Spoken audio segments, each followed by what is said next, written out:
Hello दोस्तों, स्वागत है आपका हमारे YouTube चैनल पर। आज हम बात करेंगे एक ऐसी किताब की जो आपके पैसे को देखने के नजरिए को पूरी तरह बदल सकती है। The psychology of money by Morgan Housel. ये किताब हमें सिखाती है कि पैसा कमाने, बचाने और निवेश करने का सही तरीका क्या है और हम पैसे से जुड़े सही फैसले कैसे ले सकते हैं। तो दोस्तों, इस वीडियो को पूरा जरूर देखें क्योंकि ये आपकी फाइनेंशियल लाइफ को बदल सकता है। अगर आपको ये वीडियो पसंद आए तो इसे लाइक, शेयर और चैनल को सब्सक्राइब करना न भूलें। चलिए शुरू करते हैं। क्या आपको कभी ऐसा लगा है कि पैसा कमाने के लिए सिर्फ मेहनत और स्मार्टनेस ही काफी नहीं है?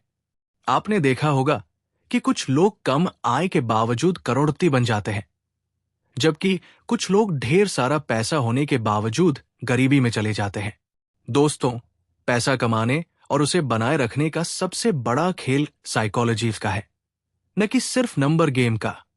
आज हम मॉर्गन हाउसल की bestseller book the psychology of money के 12 महत्वपूर्ण सबक सीखेंगे जो आपको फाइनेंशियल सक्सेस दिलाने में मदद कर सकते हैं। चैप्टर 1, कोई पागल नहीं है। हर व्यक्ति पैसे को अलग तरीके से देखता है। इसका कारण उनके अपने अनुभव।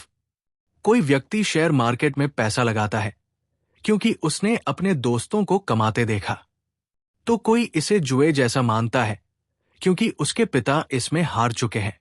इसलिए हमें समझना होगा कि हम जिस नजरिए से पैसा देखते हैं वो हमेशा सही नहीं होता। चैप्टर 2, भाग्य और जोखिम। क्या आपने सोचा है कि बिल गेट्स अगर ऐसे स्कूल में न पढ़ते जहां कंप्यूटर मौजूद था तो क्या माइक्रोसॉफ्ट बन पाता? जी हां, सफलता में मेहनत के साथ साथ भाग्य और जोखिम की भी बहुत बड़ी भूमिका होती है। इसलिए सफलता को सिर्फ कड़ी मेहनत से मत जोड़िए, बल्कि अपने रिस्क को समझदारी से मैनेज करिए। चैप्टर 3, कभी पर्याप्त नहीं। एक अरबती पार्टी में लेखक जोसेफ हेलर से कहता है, मैं एक दिन में तुमसे ज्यादा कमा लेता हूं। हेलर ने जवाब दिया, शायद, लेकिन मेरे पास कुछ ऐसा है जो तुम्हारे पास कभी नहीं होगा। वो है काफी, इनफ। ज्यादा पाने की लालसा में हम कभी संतुष्ट नहीं होते, लेकिन असली अमीरी तब आती है जब हमें पता हो कि कब रुकना है। चैप्टर 4, उलझा कंपाउंडिंग। वॉरेन बफेट इतने अमीर क्यों हैं? क्या वो सबसे बेहतर निवेशक है? नहीं, उनकी असली ताकत है लंबे समय तक निवेश करना। अगर आप 10 साल के लिए पैसा लगाते हैं तो फायदा कम होगा, लेकिन 50 साल तक निवेश करने पर यही पैसा कई गुना बढ़ सकता है। यही जादू है कंपाउंडिंग का। चैप्टर 5, अमीर बनना बनाम अमीर बने रहना। अमीर बनना आसान है, लेकिन अमीर बने रहना मुश्किल। इसके लिए जरूरी है जोखिम लेना, समझदारी से फैसले करना और लालच से बचना, क्योंकि अगर आप सही ढंग से पैसे को संभाल नहीं पाए तो वो जितनी जल्दी आया था उतनी ही जल्दी चला भी जाएगा। चैप्टर 6, टेल्स, आप जीत गए। क्या आपको पता है कि 100 में से सिर्फ 1 या 2 स्टार्टअप ही सफल होते हैं? इसीलिए सफल लोग कई चीजों में कोशिश करते हैं और सिर्फ 1 या 2 में जीतते हैं। तो हारने से मत डरिए। सफलता सिर्फ कुछ सही निर्णयों की जरूरत होती है। चैप्टर 7, वेल्थ वह है जो आप नहीं देखते। क्या आपको लगता है कि बड़ी गाड़ियां और महंगे घर ही अमीरी का सबूत है? असलियत यह है कि वेल्थ वो होती है जो दिखती नहीं है, यानी जो पैसा बचा कर रखा गया है। इसलिए हमेशा दिखावे के बजाय बचत और निवेश पर ध्यान दें। चैप्टर 8, पैसे बचाएं। चाहे आपकी इनकम कितनी भी हो, बचत जरूरी है, क्योंकि पैसा कमाना जितना जरूरी है उसे संभालना और बढ़ाना उससे भी ज्यादा जरूरी है। बचत करने का सबसे आसान तरीका, अपनी सैलरी आने से पहले ही एक हिस्सा सेविंग के लिए अलग कर दें।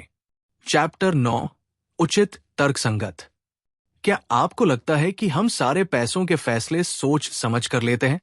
सच्चाई यह है कि हम तर्कसंगत, रैशनल नहीं होते, बल्कि उचित, रीजनेबल होते हैं।